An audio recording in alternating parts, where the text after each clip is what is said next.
he will explain to us what a half isolated zero is and the density.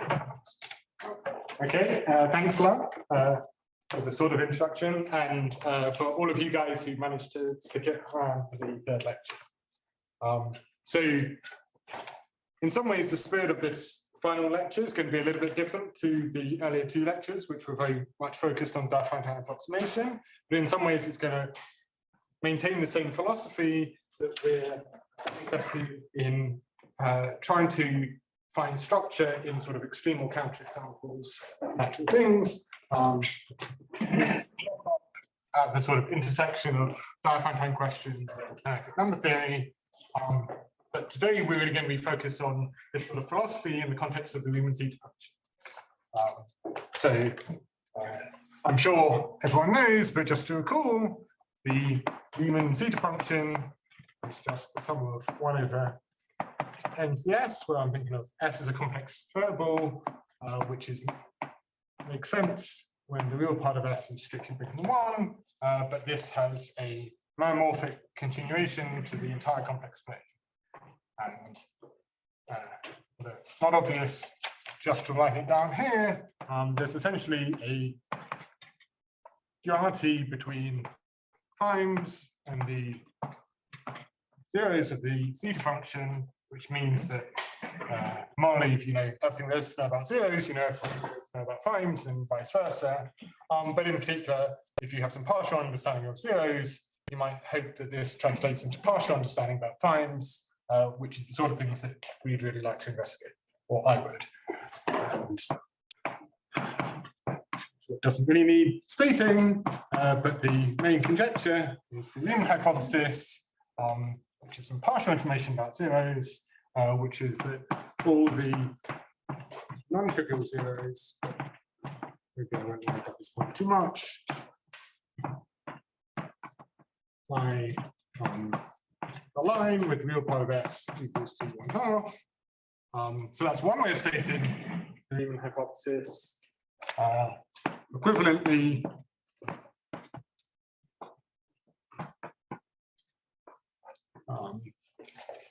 there's a formulation in terms of primes, which just says that if you want to count the number of primes up to x, this is equal to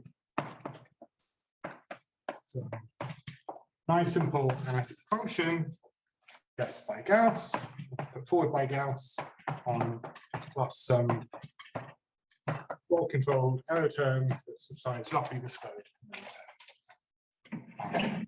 And you can pass between either one of these. But in particular, the hope would be that we would, if you prove the Riemann hypothesis, this would have various fantastic consequences for prime numbers.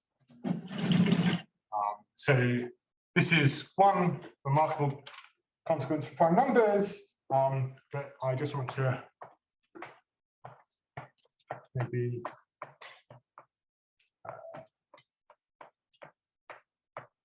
call a couple of very quick consequences of the Riemann hypothesis. So the number of primes in some short interval, you would have a good asymptotic formula for the number of primes if the length of your short interval is a little bit bigger than x1/2. And the number of primes in x up to x plus y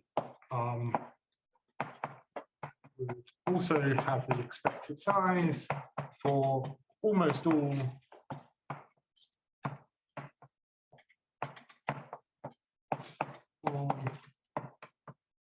intervals, where almost all, again, means a sort of 100% of vague measure.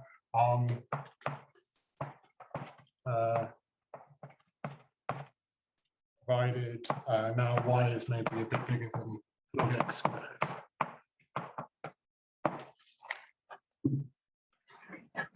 So if you assume the Riemann hypothesis, if you're both assuming the Riemann hypothesis, maybe I'll make that totally clear. So the almost all is for both, it's for the pair x, y. So I guess maybe fix some y less than x that satisfies this inequality, and then for almost all choices of x in some dyadic range, we have this.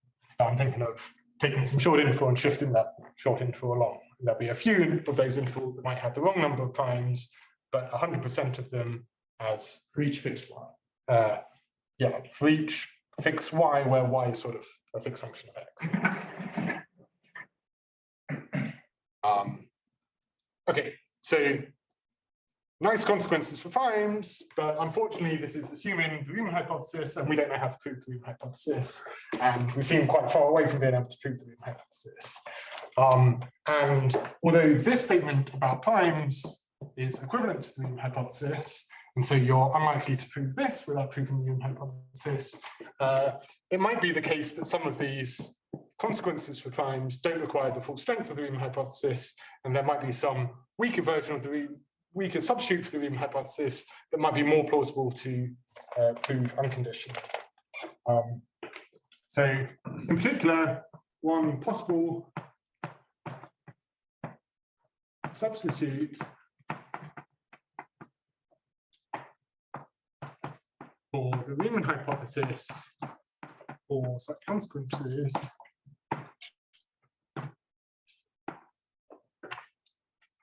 would be to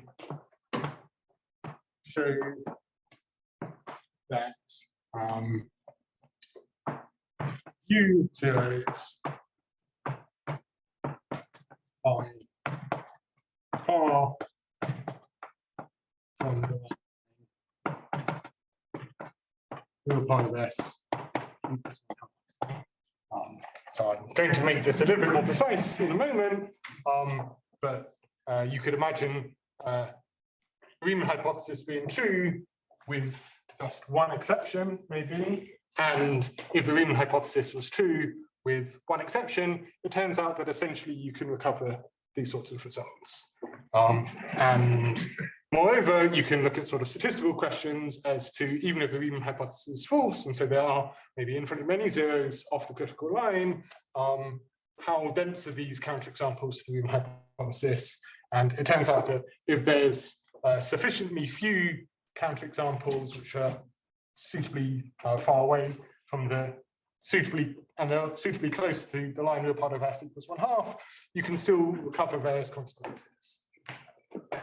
So to be a little bit more precise, I'm going to have some counting function, which I'll call n of sigma t, and this is going to count the number of zeros of the zeta function such that the real part of rho is at least sigma, and And your row are so similar.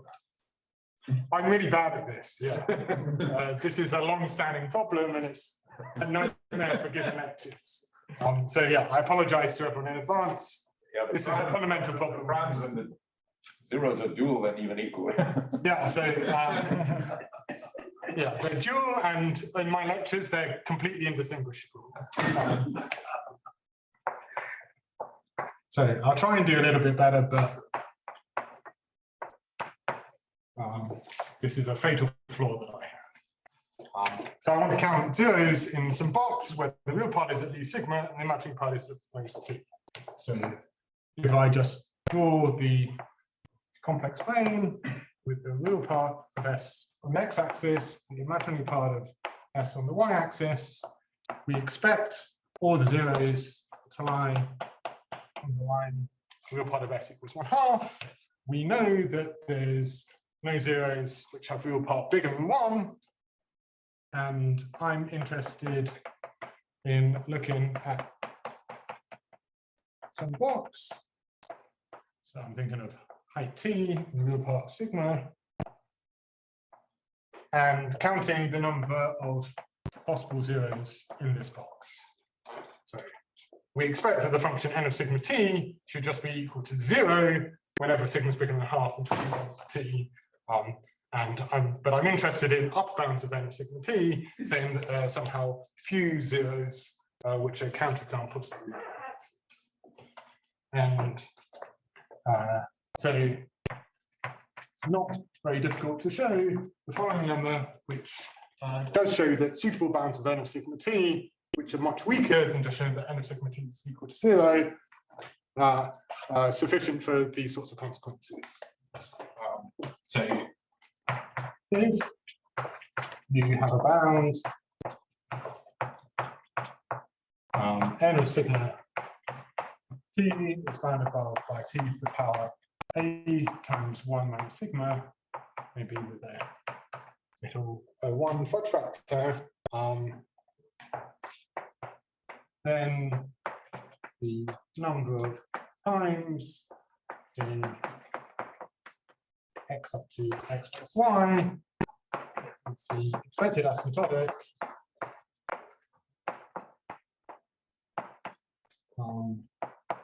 for y going up to x and going down to 1 minus 1 over a, maybe with a little o1 or something. So if you have a bound of this type for all values of sigma and all values of t, then you get some range of short intervals when you get an asymptotic formula for the number of primes. Okay, and so maybe the constant a is quite large, and so maybe this isn't quite as good as the Riemann hypothesis, but at least it's some proof of principle that if you have exponent of x in the bottom, x to the power 1 minus 1 by 8 plus over. Yeah. Yeah, maybe I'll just write that out because I guess that's an important point, and I shouldn't make it quite so small. So 1 minus 1 over a plus the over 1 is the lower bound for y. But if a is small, that looks too much to be true, no? Right, so this includes the point when sigma equals 1/2, when we know that there are at least t to the 1 plus little o1 zeros, and so you can't possibly have a constant a which is smaller than 2 for this to hold.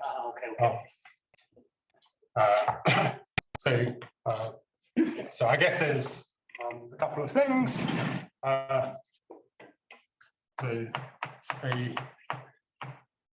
This maybe is a weaker version of the Riemann hypothesis. If you have a good bound for n of sigma t and you get some consequences like this, but maybe this whole exercise is a bit pointless unless this is actually strictly easier to prove than the Riemann hypothesis in some sense. But it's one result of Huxley from about 50 years ago, so we're still quite a long time ago, that n of sigma t is bounded above by t to the power 2.4, so 12/5 times 1 minus sigma plus negative 1. And so in particular, we have asymptotic for primes in intervals of x the 7/12 plus epsilon, essentially. And just as an immediate consequence of this lemma, so substituting capital A is just 12/5. And despite the fact that this is 50 years old, this is essentially still the world record for the shortest intervals for which we can get asymptotics for primes. We can improve the 7/12 plus epsilon. We can improve the epsilon in various different ways using sieve methods, but up to epsilon factors, this is essentially still the and this would be just an immediate consequence from these zero density bounds, which are what these bounds for n of sigma t are.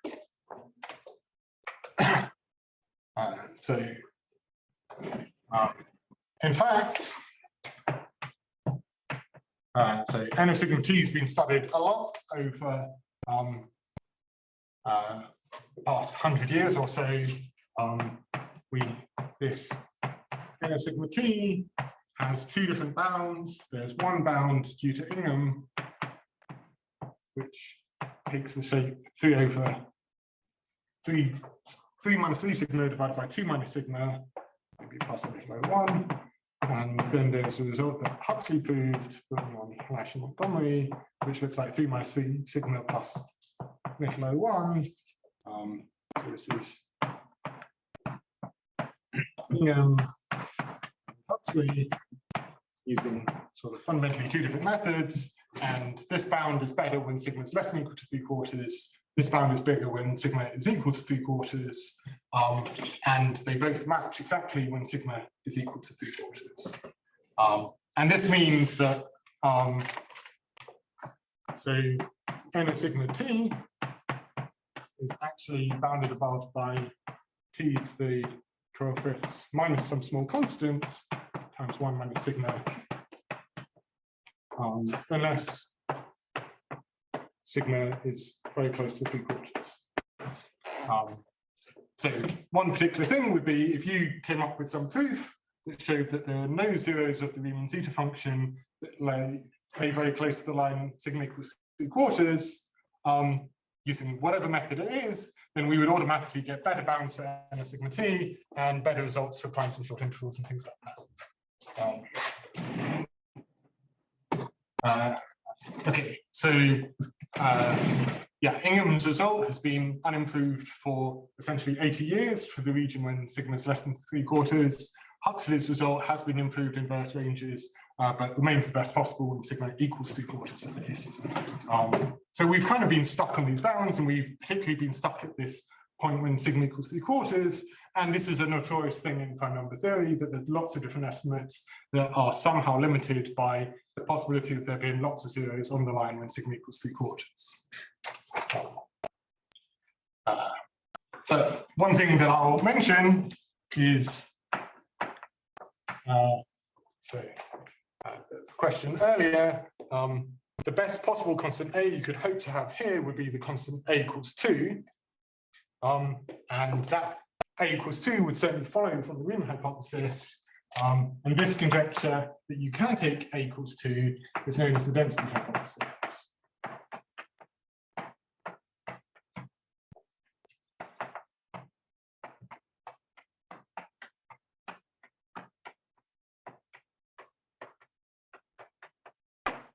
And the nice thing about being able to take A equals 2 is that for the consequences for prime numbers that I mentioned before, the density hypothesis gives bounds that are essentially as good as the Riemann hypothesis itself.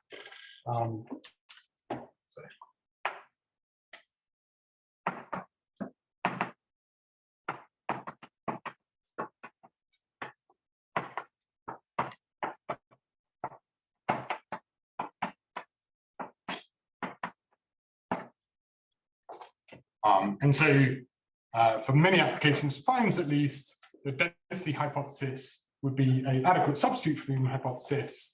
And you might hope that the density hypothesis is easier to prove because we are at least able to get some unconditional results that are in that direction, whereas we're not really able to prove anything very much in the direction of the Riemann hypothesis itself.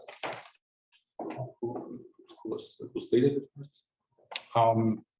I don't know who stated this exactly first. I've certainly seen it stated by Montgomery in various places, and so in the absence of any other information, I would mention Montgomery's name, but I don't know for sure if he was the first person. I think that's correct. Okay. They were formulating, I mean, the Bombieri-Vinogradov theorem, which is of the same spirit. I think early, I think that was in the air. I don't know. But yeah, I mean, Ingham's result sort of predates all of that by quite a long way, and so certainly people have been thinking about this. Okay, so I was thinking about this whole picture a while back, actually, when I was last visiting the Institute 5 years ago, and one dream I had was that all of these results are simply bounding the number of zeros in these different boxes, and in particular, they're paying essentially no attention to the possible vertical distributions of zeros.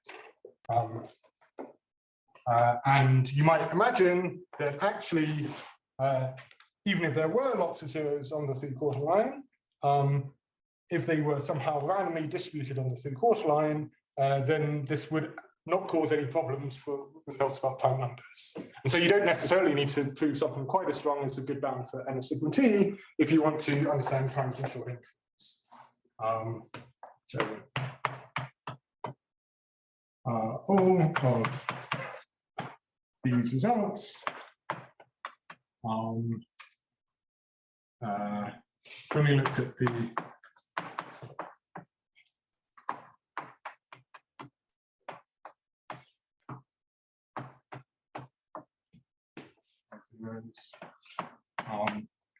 not the vertical distribution.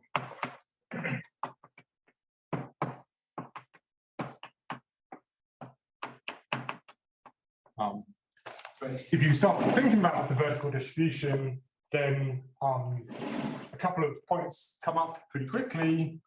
So this thing that I just mentioned, if the zeros were randomly distributed,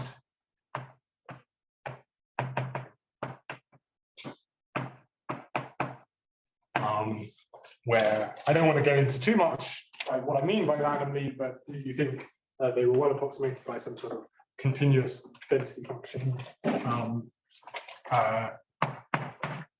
then we would still get good consequences for primes.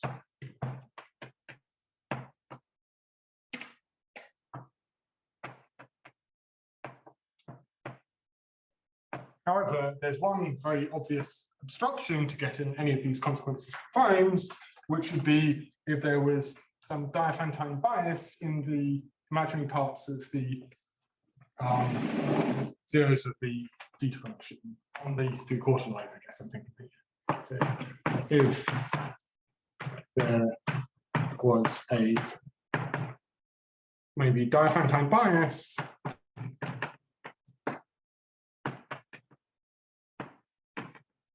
of modulo 1 to the imaginary parts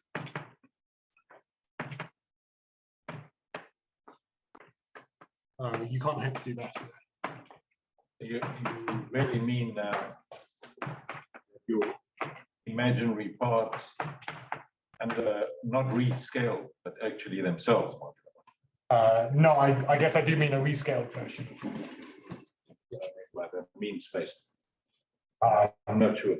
Okay, I guess if you were going to have, it's a little bit more technical, if this was going to fail for some value of x, then when you're looking at zeros of height, essentially x over y, this could fail pretty badly if the imaginary parts of the zeros on the line sigma equals 3/4, if there were lots of these zeros, and the imaginary parts had a bias mod 1 once they were scaled by 2 pi divided by log x. So it depends on the. Let's go. But in particular, this sort of DIophantine bias modulo 1 would happen in a very strong way if the zeros lay in vertical arithmetic progressions.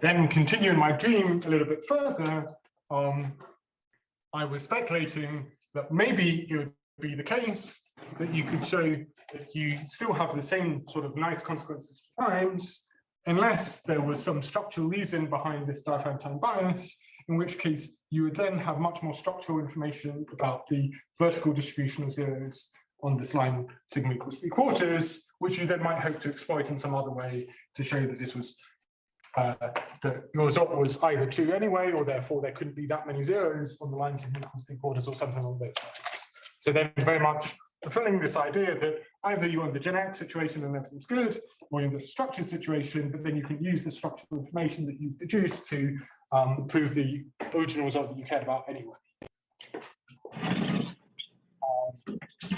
And the result that I'd like to talk about today is a sort of proof of concept in this direction, trying to come up with some new way that in some way exploits the vertical distribution of zeros.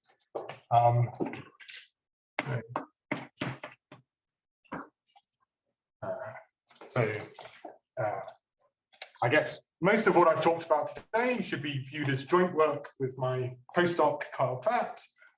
We have a paper up on the archive, but soon after we put it up on the archive, Heath Brown sent us an email pointing out that if we tweak one of our lemmas slightly, we actually get fairly big quantitative improvements.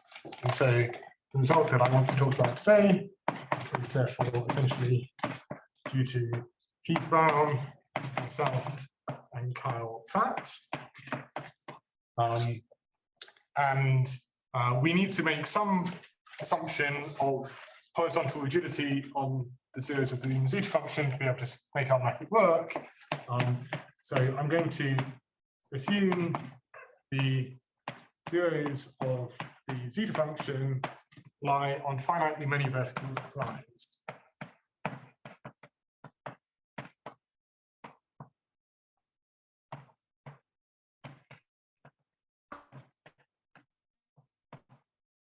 I'm not going to have a bound on the number of these different vertical lines, and I'm certainly including the line sigma equals 3 vortex. So under this assumption, then we can prove the density hypothesis.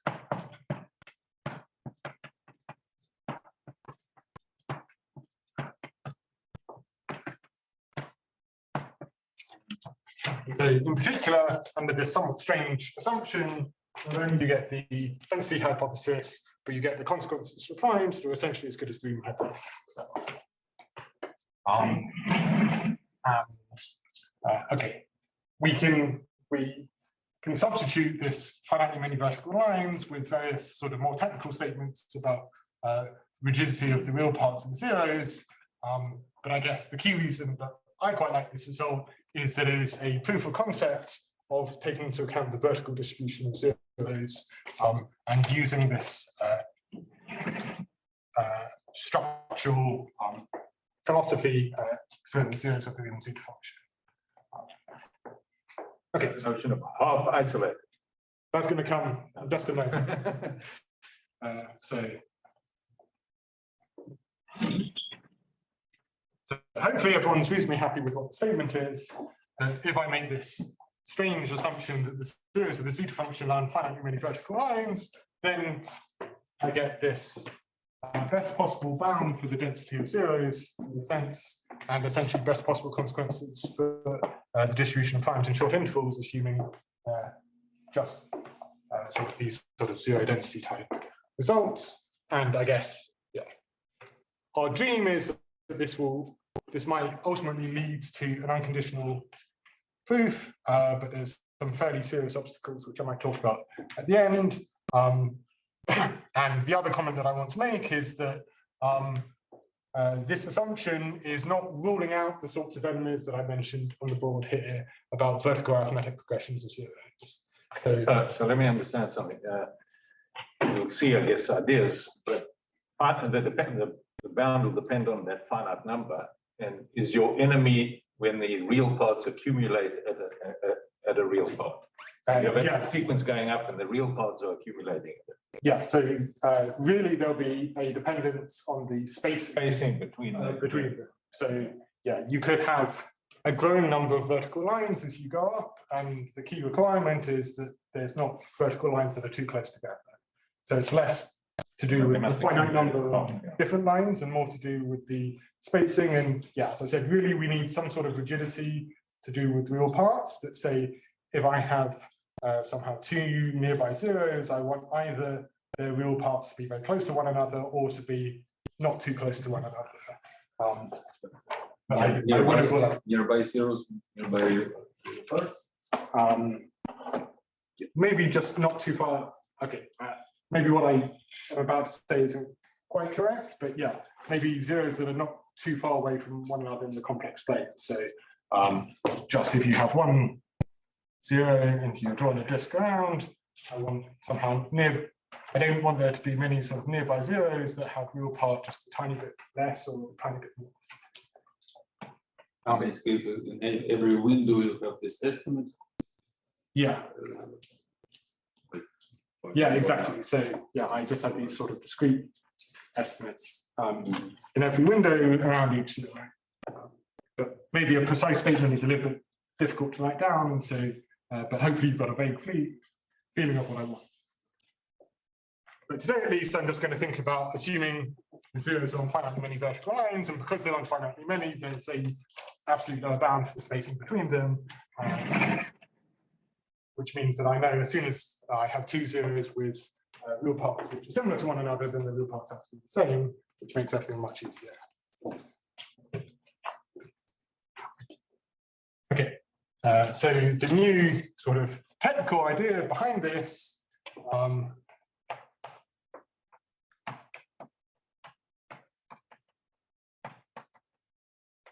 is to look at what we call half-isolated zeros.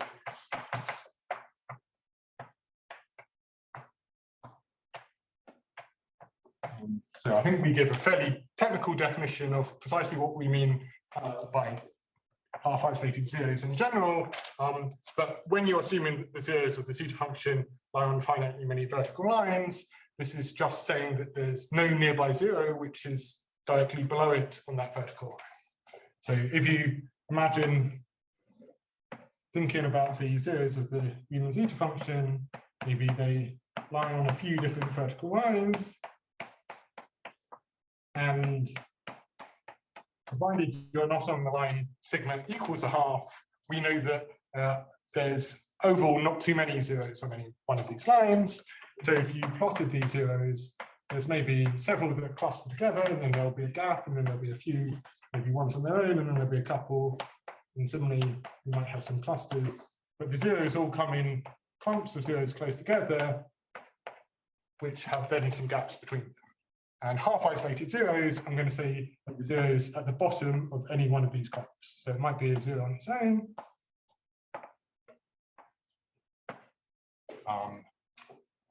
So maybe say rho is half-isolated if there is no zero rho prime with the real part of rho prime equal to the real part of rho, the imaginary part of rho prime being a little bit smaller than the imaginary part of rho. So maybe I'll put something like imaginary part of rho minus log the imaginary part of rho cubed.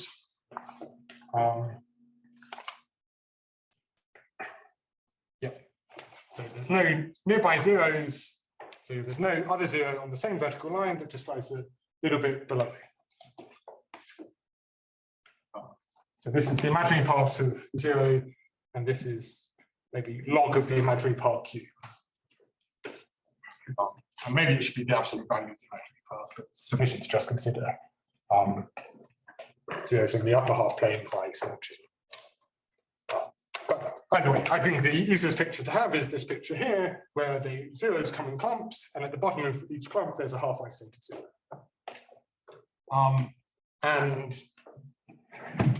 Okay, so this is just the definition, and the sort of key technical proposition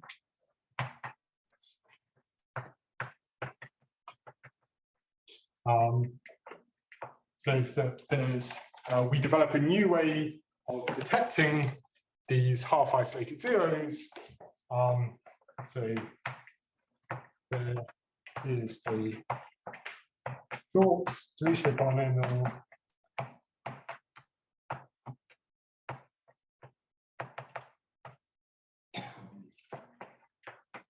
this is sum of a and over this.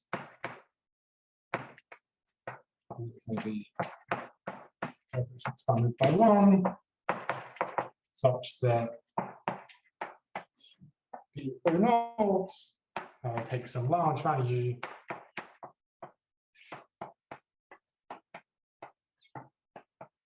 for any half isolated zero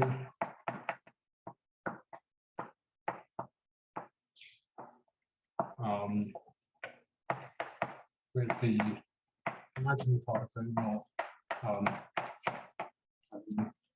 size about t.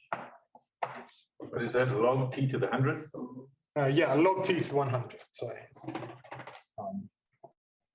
And by short here, I want this to go up to t to some arbitrary small constant.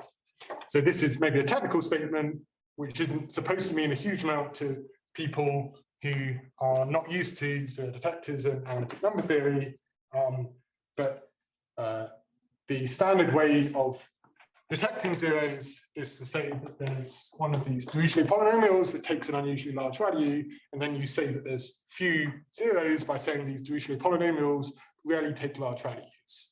But the difficulty in proving the density hypothesis is that typically you can't assume that the Dirichlet polynomials that take large values are short, which means that you have limited understanding on the frequency with which these take large values. And a t to the epsilon, well, where does n go up to?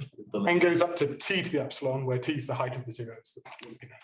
And epsilon is just some arbitrary fixed number, which is can be taken as small as you like. But when you have a short Dirichlet polynomial, essentially you can estimate all moments of these Dirichlet polynomials, and so you can get a very good statistical understanding on whenever these take large values. And so one immediate consequence of this is that the number of half isolated zeros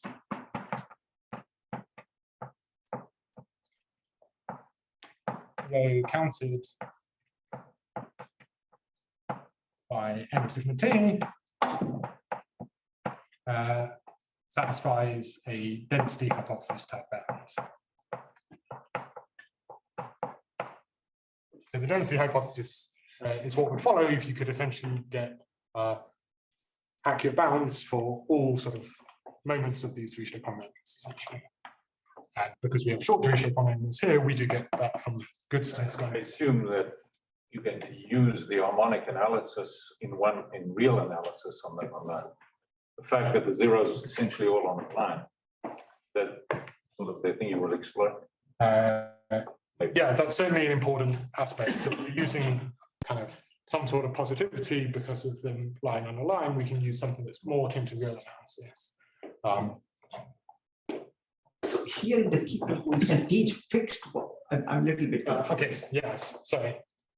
So take some large number t, so we're concentrating on zeros of height t, and we're looking at all zeros of height between t and 2t. So that's like a positive proportion of all the zeros of height t.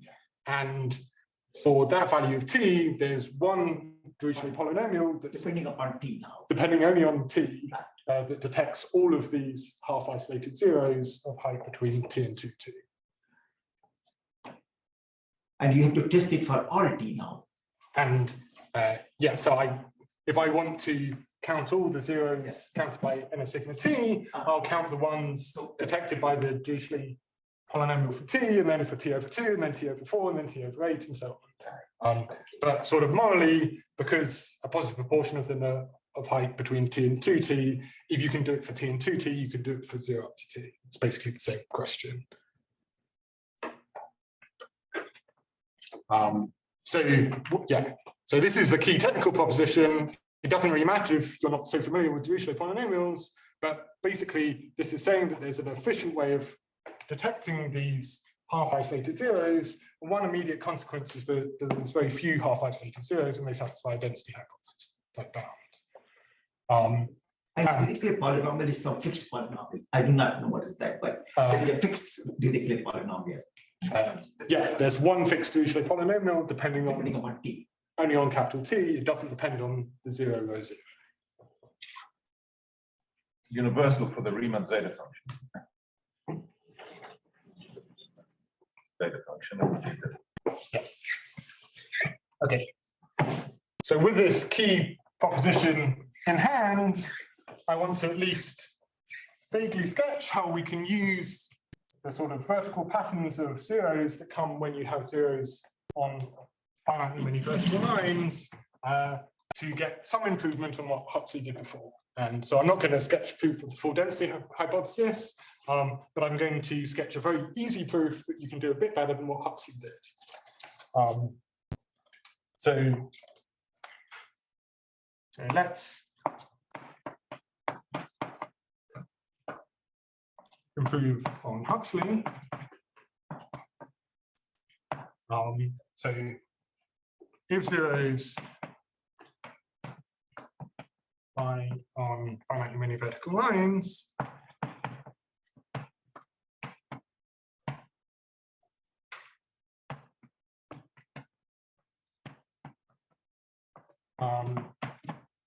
then, as we've seen before, they appear in clumps with a half isolated zero at the bottom of the clump.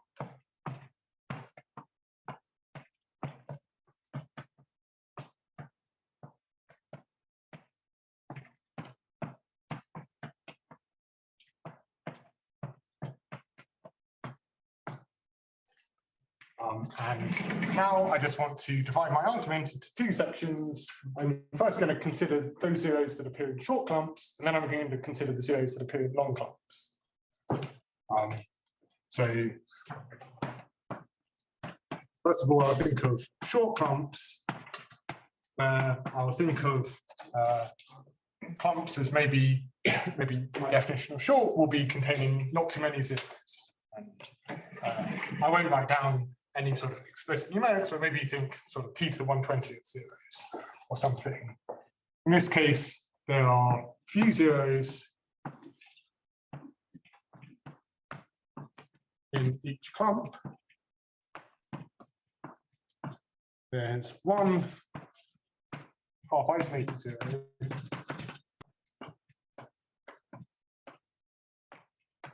in each clump. And there's few half isolated zeros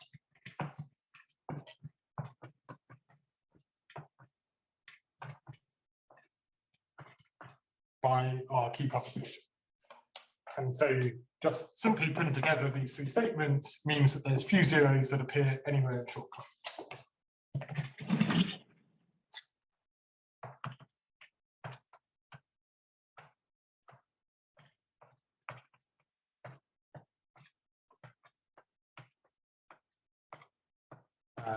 And I'm thinking of short clumps as the sort of analog of a sort of random distribution that because there's few zeros on any one of these lines, if they were sort of in some way evenly distributed, you'd expect it to be very rare for there to be lots of zeros very close together. But alternatively, we could be in a structured situation where we have long clumps of zeros. And in this case, it wouldn't necessarily help that we know that there's few clumps, but we would have this very strong concentration of many zeros in the short or medium length intervals in the vertical line. And so in this case,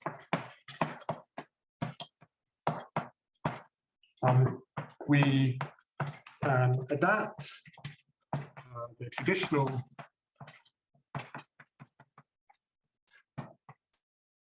zero detecting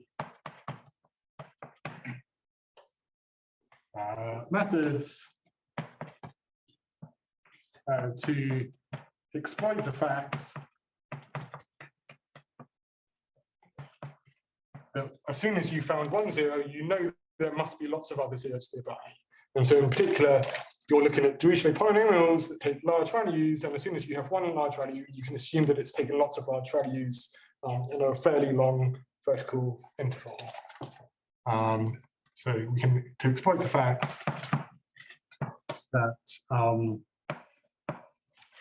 one zero implies that there's many zeros nearby.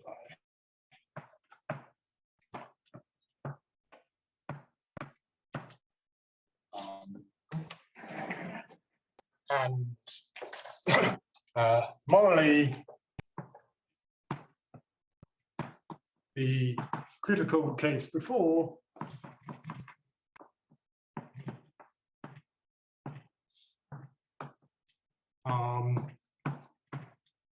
showed that there were most t to the 3/5 plus little o1 zeros on the 3/4 line. So that's just Huxley's result with sigma equals 3/4 substituted in. And in this case, if you're dealing with long clumps and you're adapting these traditional methods, you instead get t to the 3/5 plus little o1 divided by h zeros on the 3/4 line in clumps of length h. So this argument would completely degenerate down to the original argument if you were only looking at very small clumps, but we have this completely separate argument that deals with small clumps based on the sparsity of half-isolated zeros. And so because we only have to deal with long clumps, we therefore are beating Huxley's bounds of 3/5 on the 3/4 line.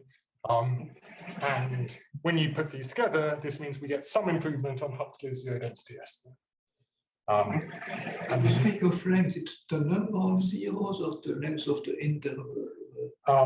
So essentially, these are roughly interchangeable because we know that there's at most log t zeros in any interval of length 1, and I'm maybe defining a clump where consecutive zeros are spaced by at most log t squared, and so the length of the interval and the number of zeros can differ by at most a log factor, and we're interested in things when the length is, or the number of zeros is t to some power. And so so essentially all of the distinctions between the number of zeros and the length of the intervals can be hidden in t to the little o1. So they kind of mean the same thing, and therefore you can use whichever one you prefer. So hopefully people are reasonably happy with the vague outline of the sketch. I guess the key point that I want to emphasize is, although this is a very simplistic sketch and I'm trying to hide details as much as possible, we are definitely making use of some vertical structure by making use of the fact that either we're in this very favorable situation of small clumps, or we have this structural information that we have these very high concentrations of zeros in these fairly long intervals. And so we're at least doing some weak proof of principle, taking into account the vertical distribution of possible zeros on the 3/4 line.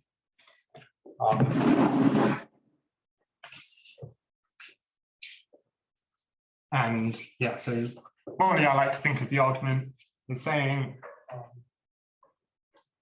either we're in the generic case, in which case we're triply good, or we're in the structured case, but actually the structured case is so structured that in that case, we can exploit the structure to show that there must be few zeros using a rather different idea.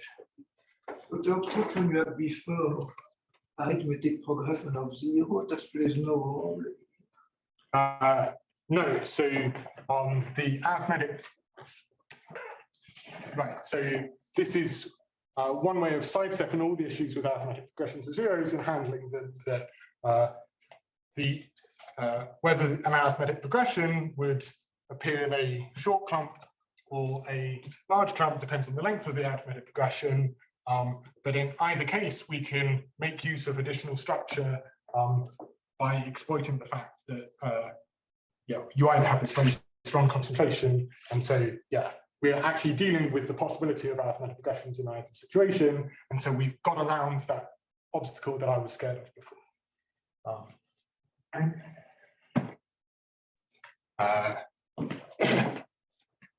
But arithmetic progressions of zeros do present obstacles in a different way, which is what I might say at the end, when it comes to how you might think about trying to make these results unconditioned.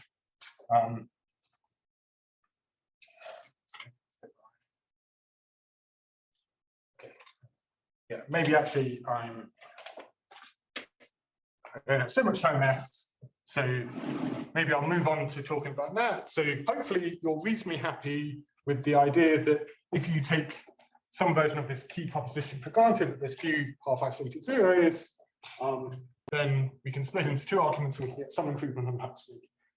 if you want to prove the full quantitative form of the density hypothesis, then rather than doing the sort of slightly naive argument of splitting it into two arguments, it's better to do a hybrid argument where you're using the efficient detector of half isolated zeros in combination with traditional zero detectors.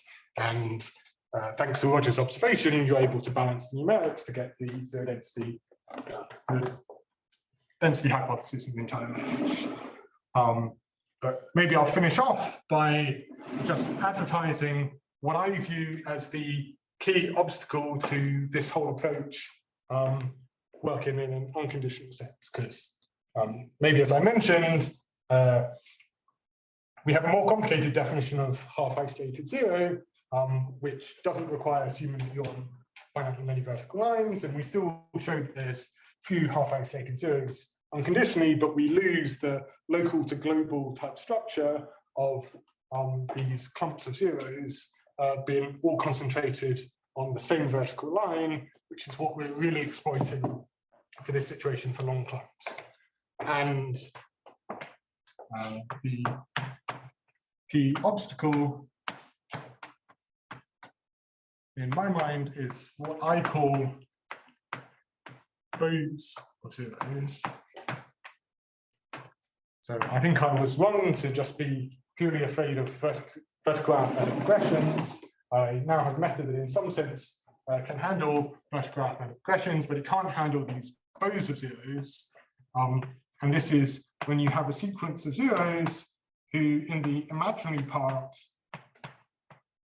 look like they're in a vertical arithmetic regression, but the real parts slowly vary, maybe from the half line to the three-quarter line. So the imaginary parts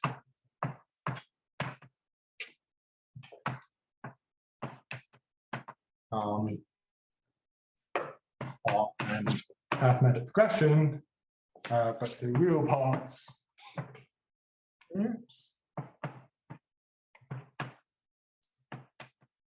smoothly vary from 1/2 to 3/4 and back. And if the real parts are changing very slowly, then very locally near any zero, it looks like there's an arithmetic progression of zeros below and an arithmetic progression of zeros above. And it turns out that if you try and think about what this method for detecting half isolated zeros does here, it completely fails in a very dramatic way when you're in the middle of a vertical arithmetic progression. So morally, I view this key proposition as detecting a discontinuity in the local distribution of zeros around a half isolated zero, because there's maybe zeros above, but there's no zeros below. There's this discontinuity in the local distribution, which is what allows us to get this short zero detector. But in this case, when you're in an arithmetic progression, there's no discontinuity whatsoever. And so this very local method is in fact bound to fail for any reasonable way that you set it up. And so I know of no way of detecting these sorts of configurations using very local methods, which is fundamentally what our new zero detectors are doing. And therefore, I know of no way of detecting these any more efficiently than the just totally traditional techniques. And there have been lots of these configurations being responsible for lots of different zeros on the three-quarter line is the scenario that I can't rule out. Morally, I'm optimistic that if you did come up with some new way of being able to detect these configurations, then you'd be well on your way to trying to make some of the results that we've proven unconditional. But I view the assumption of finitely many vertical lines as fundamentally ruling out these possible types of constructions, and that's what our method allows us to avoid. And these are the big enemies, not just pure vertical arithmetic regressions. Okay, maybe I'll stop here. Thanks a lot for listening. I hope you enjoyed all the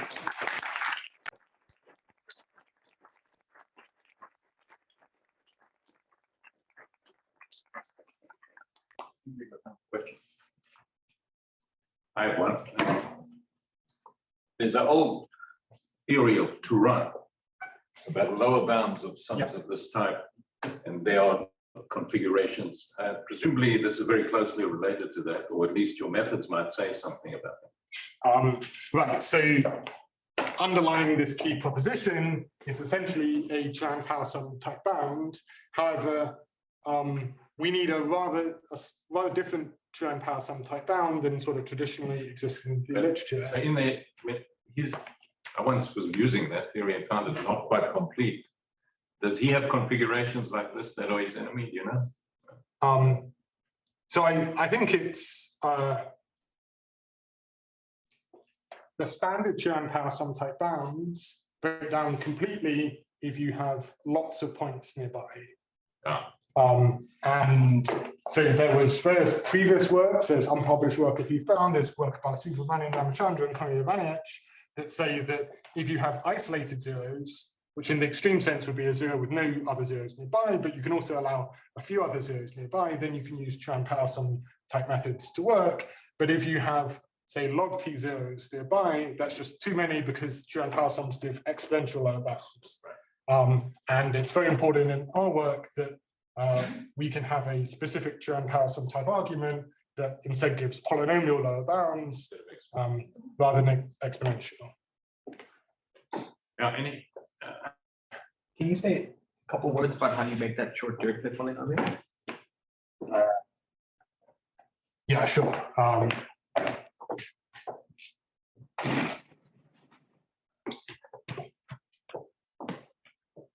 So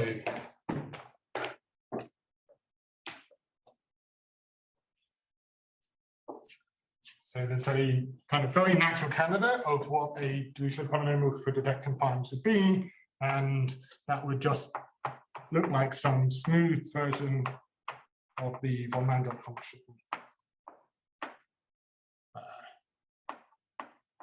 So n is the length of the Dirichlet polynomial, w is some smooth weight, and when you turn this into a Proning integral and move contours and things, this is essentially equal to some over zeros, which are close to your point S that you're evaluating the Dirichlet polynomial at, and you have maybe something like n to the S minus rho with some Mellin transform, something like this. And so in particular, if you're evaluating it at a zero, you have one term here, which is contributing essentially 1, coming from the contribution from that zero. And the question is just, can you make the contribution from any other nearby zeros small? So if there were no other nearby zeros, that contribution would trivially be small. And that's how you can get a very short Dirichlet polynomial that detects isolated zeros where there's no other nearby ones. In our situation, we can't rule these out, but we do. But this essentially looks like some exponential sum where you have n to the I theta j, or j maybe going up to the number of different zeros squared, and theta j is maybe the difference in these imaginary parts. So if I'm thinking of this as being at a half isolated zero, but not, then all of these theta j's would be non-negative numbers with maybe theta 1 equal to 0 as the contribution. And we then have this refined Turan power sum method that says there exists some n in so any super baric interval such that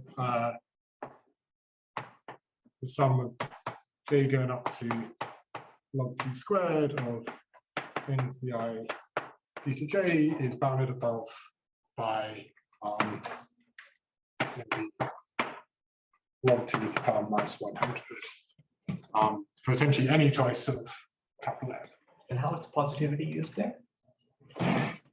So this statement is false if you don't have so there's lots of ways the statement turns out to be false if you don't have, say, positive coefficients here, or if you have being positive. yeah, okay. So if you had a smooth sum, for example, with thetas going positive and thetas being negative, then and they were lying in an arithmetic progression, you could evaluate this using Poisson summation, and it would be uniformly much, much smaller than this. And so morally, we're getting a discontinuity. This is only true because there's some discontinuity in the distribution, and that's that essentially follows from the fact that if you complexify this exponential sum, so your unit is E of Z theta j, maybe Z I theta j. If I evaluate this at a purely imaginary number, this takes a large value thanks to theta 1 being equal to 0, which wouldn't be true if we had these sort of smoothed weights where the theta j's were also negative. And so this conclusion would be false if the theta j's weren't all non-negative, and that's because we're taking into account some sort of discontinuity of the distribution.